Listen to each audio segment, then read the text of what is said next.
Me, Malik, and Jaden, we all be on the phone. We let each other know. So I don't really have to check Malik, so whatever. You're tuned in to the Ross Tucker Football Podcast, guiding your gridiron journey, none other than your host, former NFL lineman, Ross Tucker.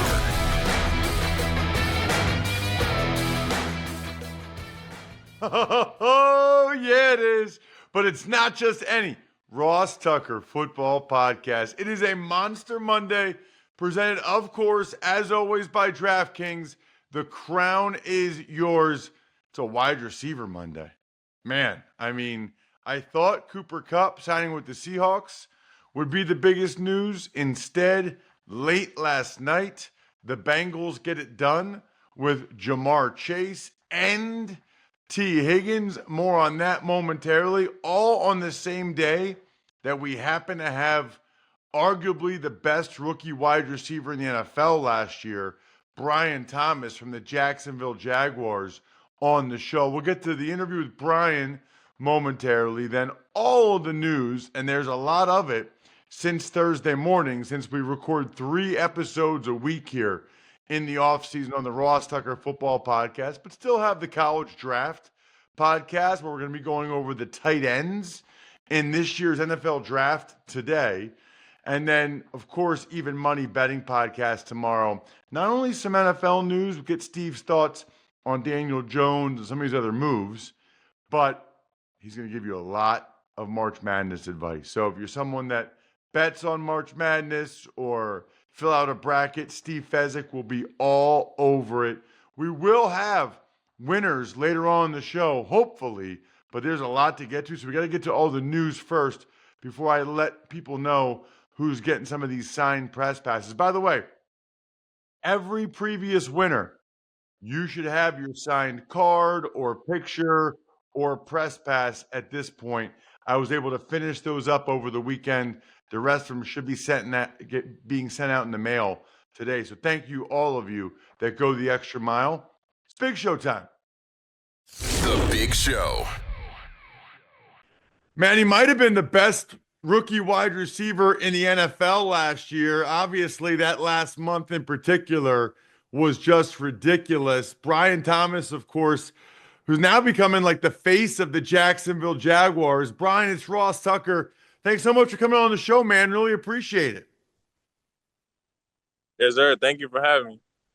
So before we get into the football stuff, because I obviously have a lot for you after that incredible season, I wanted to start with, I know you've been doing a lot recently for childhood literacy down there in Jacksonville. How'd you get connected there? Why is that so important to you? It's just super important to me to just help the kids out and be in the community. When I first got to Jacksonville, that was a big thing that I wanted to do, just get in the community really quick. So I got with the Moors, and it's just been good ever since. That is awesome, man. That's such a great cause. Love that you're involved in that. Almost as much as I loved your rookie year. That was crazy. Were you expecting, Brian, to have that type of first season in the NFL?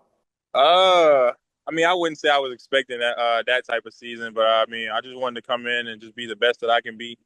And by doing that, I knew what type of season I could have.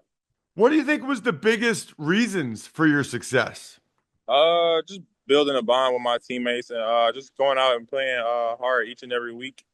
I would say that led to the success. Just going out and just giving it my all each and every week. What about in particular that last month? I mean, Trevor was hurt. You were out there with Mac, and I mean that month was better than any other receiver in the NFL. What in particular was clicking for you that last month of the season? I mean, I was just given more opportunities to just go out there and make plays, and with more opportunities, I was able to do more. So just going out there and showing everything that I can do, just get with the opportunity.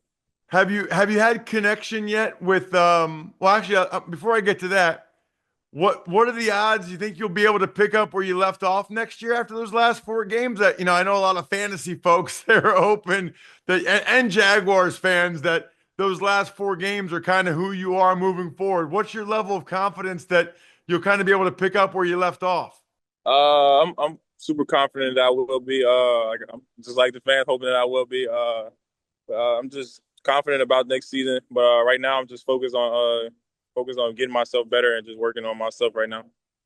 What are the things that you're working on in particular, Brian, to get better and improve? What are the things that you think you can do better? Just, always sharpening up on route running, getting in and out of breaks, and just doing like the little things just to be the best player I can be. Have you had a chance to talk with Coach Cohen yet? I have. What were some of the things that Coach Cohen said to you about your game or about what to expect? Our talks were just talking, just getting to know each other. Just like little things like that. We were just building a bond with each other, just talking and getting to know each other. It wasn't more. It was more of that than football. I saw where he said publicly already the offense is going to run through you. The passing game is going to run through you. That's kind of cool to hear your new head coach just say that to the whole world right away. Yeah. Yes, sir. It's pretty cool. Just to hear that something like that. Just knowing how hard you work and knowing like what you want in the future. But, like right now, I'm just focused on being the best that I can be, and when that time comes, that time will come.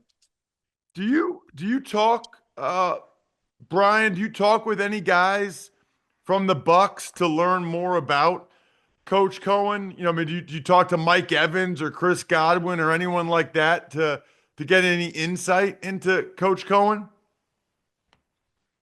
No, not really. I briefly spoke with Mike at the Pro Bowl, but that was really about it. What do you think of Coach Cohen so far? I think he's a great guy, great coach, and just as the season progress, I feel like we'll just build a better chemistry, build a better bond. But I think he's a great guy and a great coach. What do you think right now, Brian, since he got hurt last year? Where do you feel like your connection is right now with Trevor Lawrence? I feel like me and Trevor have a great connection, which is just steady gonna build as we get to know each other more and more. But I feel like me and Trevor have a pretty good connection. You know, it's funny. I had a chance, Brian, to talk to Malik Neighbors at the Super Bowl for a while, and we were Yeah. kind of laughing about, I said to him, how did LSU ever lose a game, with you and Malik and Jaden Daniels? And he said that Brian Dable, the head coach of the Giants, asks him that all the time. He says, Yeah. how did you guys ever lose? So I guess I got to ask you, since I got you now, how did you guys not win every game when you two and Jaden Daniels were at LSU? I don't know. I don't know. I mean, we played some good teams playing in the SEC. I mean, it be like that sometimes. You can't win them all. But I mean, that has been a popular question people have been asking. Oh man. It's funny. I've had guys on the show, and I want to give them a shout out. Shout out to Greg Rosenthal and Sean King, because last year, before the draft, Brian, Greg Rosenthal said his only take for the draft was that you can't possibly take Brian Thomas too high. And Sean King, the former quarterback for the Bucks back in the day, he had you as his number one wide receiver, ahead of Malik, ahead Yeah. of Marvin Harrison Jr. I guess my question for you would be, were you surprised that you weren't drafted higher? Because I guess I kind of was, hearing what guys like that had to say about you. I mean, I really wasn't. I mean, I was just when I went into the whole draft process. I really just was taking it step by step. I mean, I feel like I ended up in a great place, so I'm happy I did go where I went. Do you monitor what like Marvin Harrison Jr. or Malik are doing? Do you check out their stats? Are you looking at them on a weekly basis to see which of you guys had the best weekend? Nah, not really. But man, when me, Malik, and Jaden, we all be on the phone. We let each other know. So I don't really have to check Malik. So whatever. So yeah, that's really about it. Oh, so you guys are all on the phone comparing stats? I mean, we just be on the phone talking, and that somehow gets in the conversation. It's funny because Malik was very clear, Brian, that he looks at everybody's stats, but especially Harrison Jr. He mentioned the Bolitnikov. He mentioned that Marvin got drafted ahead Yeah, of him. He said I don't have any problem with him yeah, personally, but this football is serious. Is that what Malik's like? yeah. He's a good competitor. On the field, off the field, he's a competitor at all stages.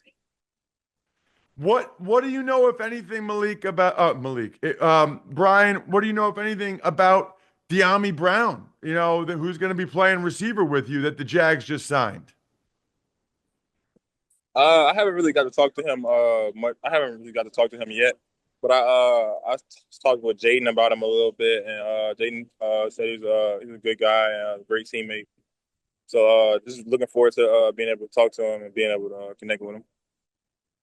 He was awesome in the playoffs, that's for sure, man. With the way he Yeah. was in the playoffs and you were at the end of the regular season, if you guys can both play like that together, that would be impressive. How closely do you follow the other moves that the Jags have made? Whether it's O lineman or whatever. What do you follow it? And if so, what do you think of it so far? Yeah, I've seen some of the moves that they made. Well, I mean, I've been liking all of really the signings or whatever. But I mean, I've been seeing a little bit of it. Awesome. Well, Brian, I really appreciate the time. Thank you so much for coming on the show, man. Looking forward to seeing what you can do next year. I didn't get a chance to do any Jags games this year. I called a bunch of Titans and Colts and Texans, but I would imagine for CBS, I'll be doing some of your games next year in Jacksonville. It'd be great to get a chance to meet you in person. Thanks so much for coming on the show. We are about 5 weeks away from the NFL draft. My number one vodka pick with the first pick of the Ross Tucker vodka draft, I select Smirnoff. You know why? Because they've been an amazing partner all season, and it's been incredible to be able to tell you guys that you can have delicious vodka. In fact, the world's number one vodka and an official vodka partner of the NFL without spending a huge amount of money. Please drink responsibly. Smirnoff number 21 vodka, distilled from grain, 40% alcohol by volume. The Smirnoff Company, New York, New York. Please do not share with anyone under legal drinking age. It's the perfect vodka for crafting delicious cocktails that are easy to make and versatile for any and all fans over 21. Tuck's Takes. All right, Ross, as you mentioned earlier, the biggest news since Thursday came late last night. The Bengals, they get it done. They signed Ja'Marr Chase and Tee Higgins to giant 4-year contracts that make Chase the highest paid non-quarterback in NFL history and Higgins the highest paid wide receiver too in the NFL. So, I always say this, Jack, but I don't know what we're going to have later on in the week. So I always like to, if there's something I have a pretty strong take on, Tuck's Take, I like to use that for the Labatt Take, brought to you by Labatt. With Labatt, you can buy beer and get gear. Go to their website, snap a photo of your receipt, and upload it to gain points towards exclusive merch. Any size, any product, anywhere you're buying Labatt. Sign up at rewards.labattusa.com. Good news and bad news for Bengals fans. The good news, the Bengals did it. The Brown family, Mike Brown, they got both Ja'Marr Chase and Tee Higgins done for the next 4 years. I'll be very curious to see if they can work something out with Trey Hendrickson. But this is a momentous occasion because I know a lot of you Bengals fans were skeptical, dubious at the prospect of the Brown family opening up their pocketbook to get both these contracts done. They did it. I'm thrilled for you guys. And for most of you, that's all that you care about. That's all that matters. The bad news is them waiting as long as they did for both players cost them a bunch of money, both cash and, more importantly, for your purposes as a fan, cap, right? I don't know, somewhere between $16 million and probably $40 million, I would guess, over a 4-year period, both in cash and cap. That's what the Bengals cost themselves by waiting. But again, most of you don't care about that. That's the bad news. The better news is you got your star quarterback and receivers for a long, long time. Some other news that happened included the Seahawks. They bring in their own wide receiver and Cooper Kupp for 3 years for $45 million over 3 years, and the Falcons guaranteed $10 million of Kirk Cousins' salary next year. Or no, 2026. Yeah, 2026. So that's really amazing. And Kirk is getting $27.5 million fully guaranteed this year. So he now has $37.5 fully guaranteed over the next 2 years. You know, his agent, Kirk and his agent, they should teach a class. I mean, they really should in terms of leverage and maximizing value for a player. It is incredible. Now, I think on some level, the Washington franchise kind of aided and abetted this, right? Because they could have just given Cousins what he deserved earlier, and they would have had a franchise quarterback for a while, but they didn't want to do that. They did not want to marry Kirk. They wanted to date him, and maybe some could argue, rightfully so. As for the Cooper Kupp thing, I love when guys, love when any player gets to kind of finish their career or go back to where they're from. Saquon in Philly. I thought it might be Hassan Reddick in Philly, but it doesn't look like he's going to be able to finish there. But any player like this, to go back to your area, kind of where you're from, would have been like the Watts going to the Packers. It's just really, really cool, especially if you want to live there after you're done, right? You can start to set things up for the rest of your life. So kudos to Cooper Kupp. You know, Greg was not very complimentary, I would say, of Kupp on last week's show, the last episode last week, Thursday. Sounds like a lot of teams really wanted Cooper Kupp. A lot of teams believe that he has a decent amount left, Seahawks being one of them. We'll see. Obviously, the Rams did not think that was the case. We know that. So we'll see whether the Rams were wrong, Seahawks were right, somewhere in between. But thrilled for him to get that contract. I will say this. Probably ask Greg about that this week. Does feel like Cooper Kupp and Smith and Jigba are both best as slot receivers. So a little bit curious how Greg thinks the Seahawks will kind of play that. Meanwhile, the Bills, their defensive line signings Michael Holt, I'm going to butcher that one, I'm sure, and Larry Ogunjobi both suspended 6 games for PED violations. Hoyt. Yeah, you would not think that that's how it's spelled. Hoecht. He actually played at Brown. He's an Ivy League guy. And Brandon Beane, the general manager for the Buffalo Bills, said that they knew about Michael Hoyt's PED suspension. They did not know that about Ogunjobi. So I guess I would say, number one, I don't know how that's possible. And I wonder if other teams did or not. Number two, I would think that the Ogunjobi had to disclose that or was supposed to disclose that. I don't know. I would think that that's the case. My guess is that the Bills could get out of that if they really wanted to. But it's not good for the first 6 weeks of the season that they don't have either one of those guys, right? They wouldn't have done that. You're talking about a third of the season. More than a third of the season. 2 of your top 6 D linemen now not available at the same time. That's not what you're looking for. Flip side is the Bills are highly likely to be in the postseason. And what they really need is those guys playing their best when they get to that point. I'm curious to get your thoughts on the whole situation with Demarcus Lawerence trading his sort of words with Micah Parsons about the Cowboys' inability to win a Super Bowl.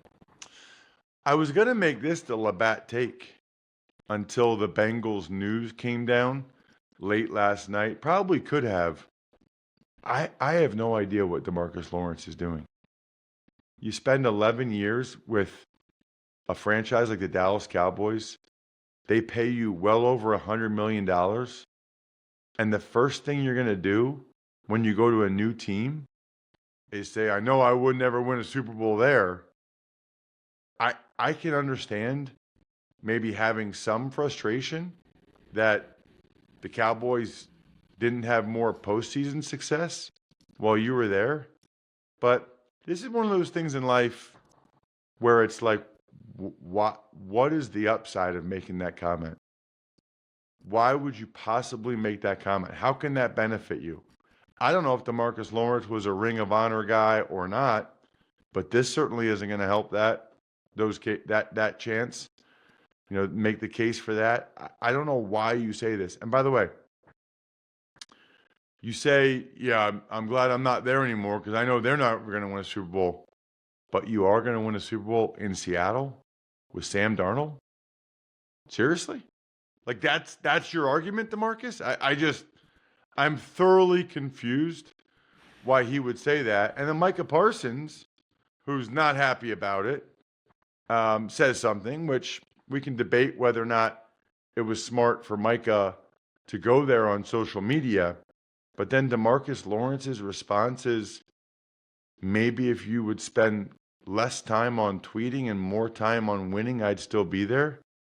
DeMarcus, again, what are you talking about? Micah's arguably been the best defensive player in the league over the last 4 years. Where were you, bro? Like, I didn't see you making nearly as many plays as he was. And like, you were on the team too. What are you talking about? I don't know. Demarcus Lawrence, on multiple instances, I have no idea what he's talking about or why he's saying the things he says. There was a lot of quarterback news over the weekend. Steelers, they bring in a quarterback, Mason Rudolph, 2 years, $8 million with $4.5 million of that guaranteed. The Chiefs, they signed Gardner Minshew to back up Patrick Mahomes. Chargers, they brought back Taylor Heineke. Lions signed Kyle Allen. Bucks bring back Kyle Trask. Chiefs re-signed Bailey Zappi. And Cooper Rush, he got a good deal in Baltimore to back up Lamar Jackson. And now the Cowboys have to figure out who their backup quarterback is, but we still wait. We still wait for Aaron Rodgers because there's a lot of quarterback dominoes that need to fall. There are some reports out there that he wants to play the Vikings. He's told the Vikings he wants to play for them, and he's waiting for a hard no from them. By the way, if they still haven't told you by now that they want you, that kind of is a hard no. Speaking of the Vikings. They're Vikings, yeah. They continue to make some line moves. They trade Ed Ingram to the Texans. They cut center Garrett Bradbury before trading a 2026 sixth-rounder for 49ers running back Jordan Mason. They give him a new deal that includes $7 million guaranteed. They wanted to have two backs. They brought back Aaron Jones. Now they have Jordan Mason. I believe they're both signed to 2-year deals, so they can see how it works out. This way they can help try at least to keep Aaron Jones healthy. They have not officially cut Garrett Bradbury yet. They said they were going to, but now I think they're trying to figure out a way to get any type of draft choice in return. And with the other guys they signed, they felt comfortable moving on from Ed Ingram. I like that trade, by the way, from a Texan standpoint. Now they've gotten a couple of legitimate starting guards with Laken Tomlinson and Ed Ingram. There are some teams that are more active than others. It's the Patriots. They cut longtime center David Andrews, then they signed edge rusher Kalavan Chason and safety Marcus Epps. They bring in Epps as well. And the Eagles, they bring in several signings, including Josh Uche, tight ends Harrison Bryant and Kylan Granson, and quarterback Adoree Jackson. But they did lose Mekhi Becton to the Chargers. Patriots have basically moved on from all of like the old school Belichick guys. You know, Dietrich Wise and Jonathan Jones, David Andrews. They're kind of getting rid of the old there. As for the Eagles, I think the Becton thing was expected. I think, you know, they've got other guys there, internal younger candidates that they hope will play as well as Becton did last year. I do like that move for the Chargers to have Becton at right guard. That was a trouble spot for them last year. That's a good signing for the Bolts. Got a winner, by the way, later on in the show. Someone that did what I'm asking you to do. Getting cool stuff for doing what you're doing anyway. Drinking beer. It's buy beer, get gear from Labatt. Just head to the website, snap a photo of your receipt, Upload it instantly to rack up points for exclusive merch. We'll talk about Tom Ledman a little bit later in the show. Shout out to Tom for being the winner. Hopefully, Tom, you also sent that picture of the receipt to rewards.labattusa.com so you can get gear by buying beer. I feel like you put this next group of names together on purpose to mess with me because pronunciations. With the Commanders, they re-signed wide receiver Noah Brown, I'm not even going to pronounce that because I know I'll butcher it, Cleveland Farrell. Dolphins, they bring back offensive lineman Liam Eichenberg, and the Niners brought back Kyle Juszczyk. The important thing there is Juszczyk back with the Niners. Didn't know if that would happen or not. I'm happy for him. That's the perfect fit for him. And for the Niners, he's the perfect fullback. The only other ones that jumped out to me, I would say, Jack, the Raiders signing Raheem Mostert. I mentioned the Texans with Laken Tomlinson. Cowboys signed Miles Sanders and Dante Fowler. Dolphins have a running back in Madison. And then the Jets signed D-tackle Derek Noddy. I promised winners. I'm giving out some winners. Those of you that go the extra mile, I'm always noticing. I'm always appreciating. Jeremiah Mondi, he made a comment on Twitter or X or whatever we call it. He replied to a post by @RossTuckerPod. Jeremiah, you're the man. Tom Ledman sent me a picture of himself drinking a Labatt Blue Light. That counts. Love it. And the YouTube shout out, Wilbert Matthews, youtube.com/RossTuckerNFL, made a great comment about Greg Cosell. Remember, you can always get my attention by sending that to me, ross@rosstucker.com. Other than that, surprise Greg Cosell tomorrow. I think we're done here. Thanks for tuning in to the Ross Tucker Football Podcast. Make sure to also check out Even Money, Fantasy Feast, and College Draft, all on the DraftKings Network on Samsung TV Plus, YouTube, or subscribe to the podcast on your favorite platform. Shout out myfrontpagestory.com.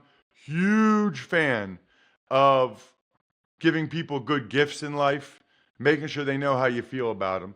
myfrontpagestory.com, backofficescheduler.com, humidheadnyc.com, Sporticulture, Pizza Boy Brewing.